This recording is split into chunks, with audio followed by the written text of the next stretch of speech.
Bom dia, senhores. E aí, galera? Beleza? Olha só, hoje nós vamos falar de uma coisa muito massa, de um período muito legal da história, que foi a Idade Média. A Idade Média, com certeza, foi a fase da história mais interessante. Eu mesmo sou apaixonado pela Idade Média, pelos acontecimentos, pela sociedade, pela forma com que eles pensavam, pela maneira louca demais que eles agiam. Então, falar de Idade Média é falar de um período interessante. Interessante por um lado, violento do outro, dogmático demais, extremamente ali rígido em suas definições, mas de um estudo saudável, de um estudo interessante para a gente, né? Que atrás de mim estão alguns livros, né?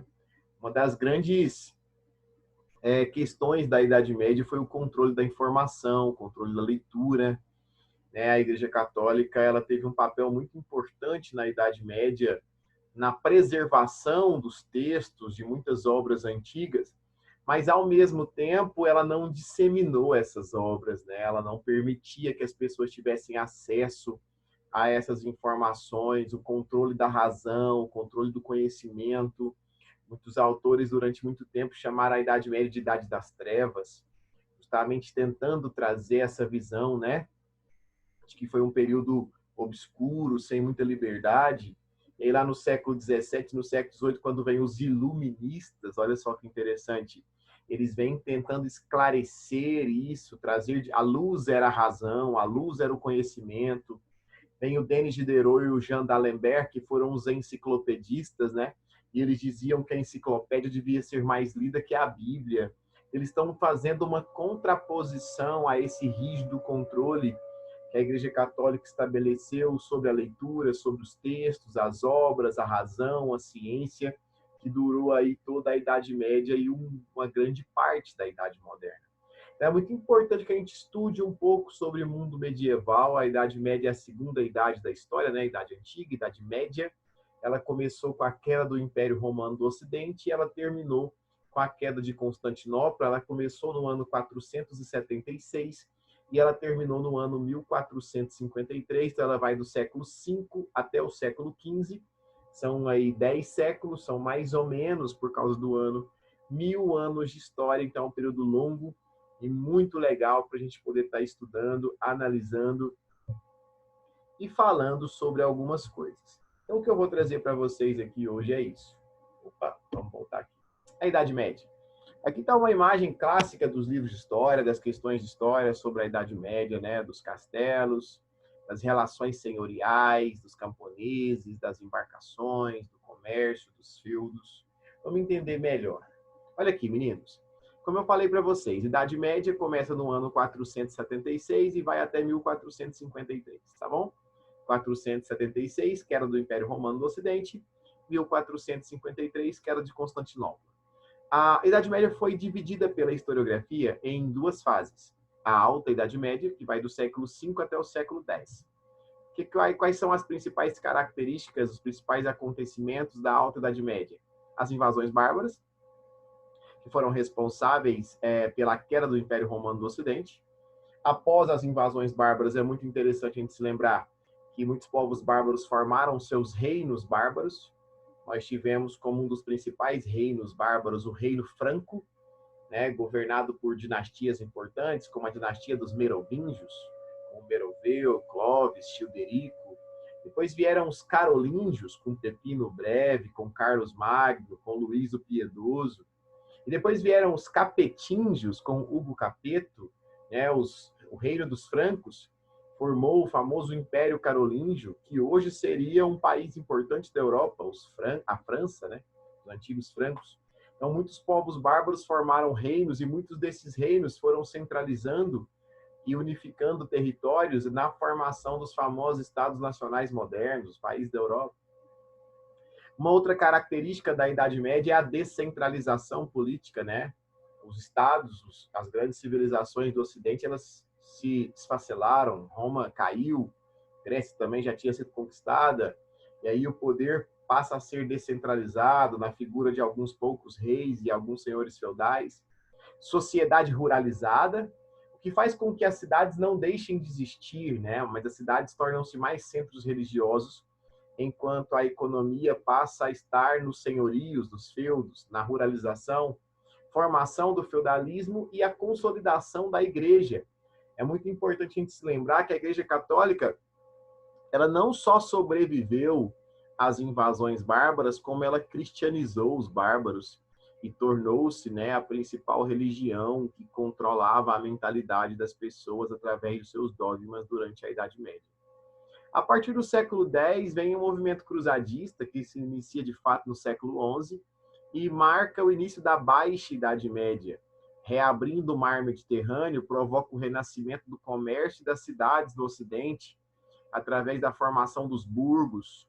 Surge, né, uma nova classe social, que é a burguesia, o comerciante, e aí nasce as sementinhas do sistema capitalista, que era o mercantilismo, que vai encabeçar ali o início da Idade Moderna. Tá? Outra coisa que nós precisamos entender é que, ao mesmo tempo que a Alta e a Baixa Idade Média tinham essa divisão no Ocidente, do lado oriental do mundo, algumas outras coisas também mudaram, como, por exemplo, a formação da civilização árabe, a unificação do mundo árabe através de uma religião, né? Através do islamismo, com um profeta chamado Maomé, trazendo e construindo as bases do Islã. Então, o estudo da Idade Média ela contempla justamente esses episódios, essas características que nós precisamos conseguir inseri-las dentro desse período histórico. Uma dos principais conteúdos de Idade Média é o que eu vou estar falando nessa aula com vocês hoje, o sistema feudal. Né? Quando Roma passou a ser invadida pelos bárbaros, muitas pessoas fugiram para o campo em busca de proteção.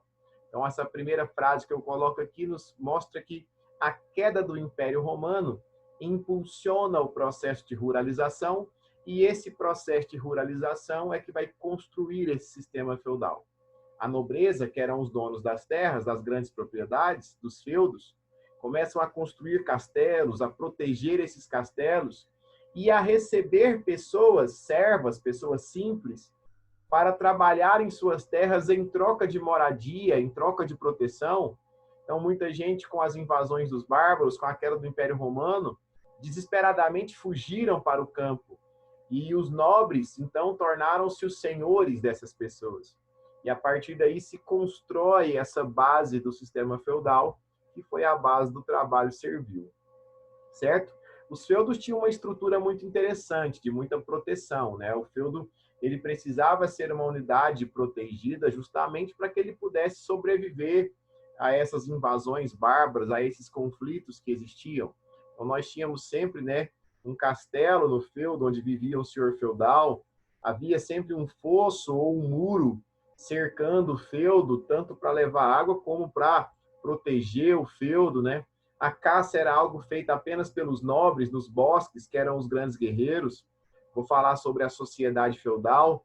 A aldeia era onde moravam os camponeses, os servos que trabalhavam nos feudos, né? Alguns elementos dos feudos eram explorados para arrecadar riqueza, e o campo de cultivo era onde os servos trabalhavam, plantavam para poder sustentar as pessoas que ali elas viviam. O sistema feudal, meninos, ele se construiu a partir de uma fusão de valores, ou seja, uma fusão dos valores romanos e bárbaros. Então, nós precisamos entender que o feudalismo nasce da crise do Império Romano e se consolida pelas invasões bárbaras. Então, são duas coisas que estão coexistindo. Contribuição romana. As vilas, né, os senhores romanos abandonaram as cidades e foram para o seu latifúndio. Então, muitos senhores romanos que tinham grandes propriedades de terra, quando viram as cidades romanas serem conquistadas, eles fugiram para as suas fazendas, né, para os seus latifúndios. Muitas pessoas buscaram proteção e trabalho. Eu chamo isso de colonato. Colonato é quando eu ofereço a minha força de trabalho em troca de moradia e proteção. Isso já acontecia no Baixo Império Romano com a crise do Império. Já os bárbaros, né, que invadiram o Império Romano, tiveram seus valores culturais fundidos durante muito tempo, porque as invasões bárbaras começaram no século III e foram até o século VI. Então, nós tivemos, por exemplo, a atividade agropastoril, que era a principal atividade praticada pelos povos bárbaros. As relações de fidelidade entre os guerreiros, que eram comitatos, né? Então, essa ideia do guerreiro jurar defender o seu senhor e a sua terra. E o benefício, né, que era a recompensa que os chefes militares davam aos seus guerreiros, que era justamente essa ideia de que se eles conquistassem, se eles lutassem juntos, todos eles seriam beneficiados, todos eles teriam pagos por aquilo, nem que seja com alimento, com terras, com a sobrevivência, com a proteção, né? E a ideia também de que os bárbaros eram povos que não tinham leis escritas, eles se fundamentavam na ideia do direito consuetudinário, que eram as leis orais. Havia uma confiança na palavra do outro, no juramento do outro, havia uma importância muito grande daquilo que era dito, né? E eles acreditavam nisso. Então, isso contribuiu muito para os juramentos de fidelidade que eram feitos dentro dos feudos, correto?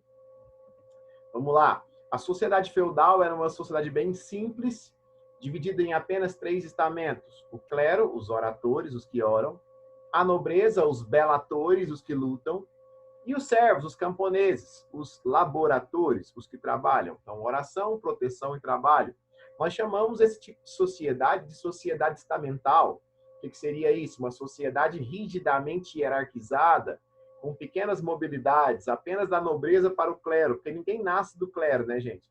O clero é um padre, um bispo, um papa. Ah, nasceu o pequeno nobre, nasceu o pequeno papa aqui. Não, ele vai tornar-se alguém do clero, e para isso ele tinha que vir da nobreza, era uma posição. Qual era a vantagem de se tornar do clero?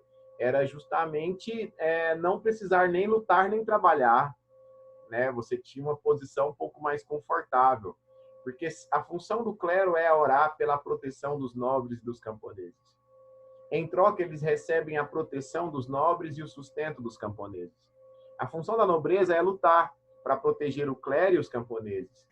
E ela recebe em troca a oração do clero e o trabalho dos camponeses. E a função dos camponeses é trabalhar para sustentar o clero e a nobreza. Em troca, eles recebem a oração do clero e a proteção dos nobres.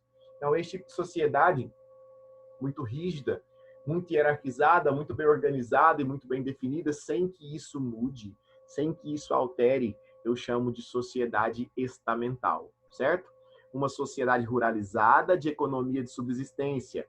A terra é a principal fonte de riqueza e poder. Então, os senhores tinham os domínios senhoriais, os seus feudos, certo? Esses senhores eram os nobres, que era uma nobreza abençoada, protegida pela igreja, né? A construção dos chamados privilégios feudais.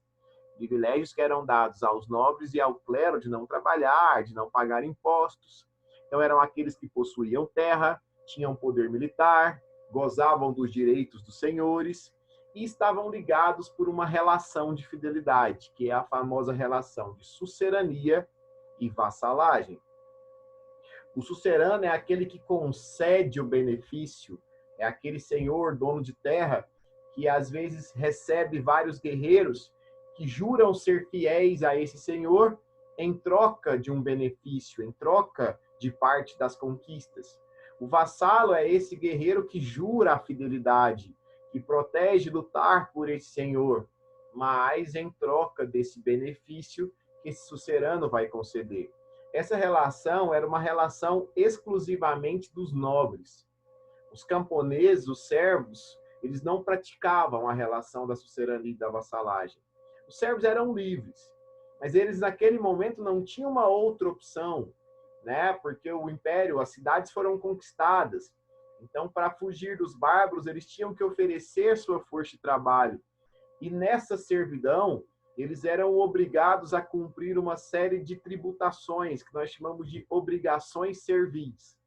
Por exemplo, a corvéia, que era o trabalho gratuito; as banalidades, o imposto pago pela utilização da infraestrutura do feudo, moinho, forno, por coisas banais; a talha, né, era a entregue da produção que o camponês fazia ao senhor; a mão morta, que era o imposto pago após a morte do chefe da família. Então, se o meu pai morresse e ele fosse um camponês, eu não era o herdeiro dele, meu pai não era dono de nada.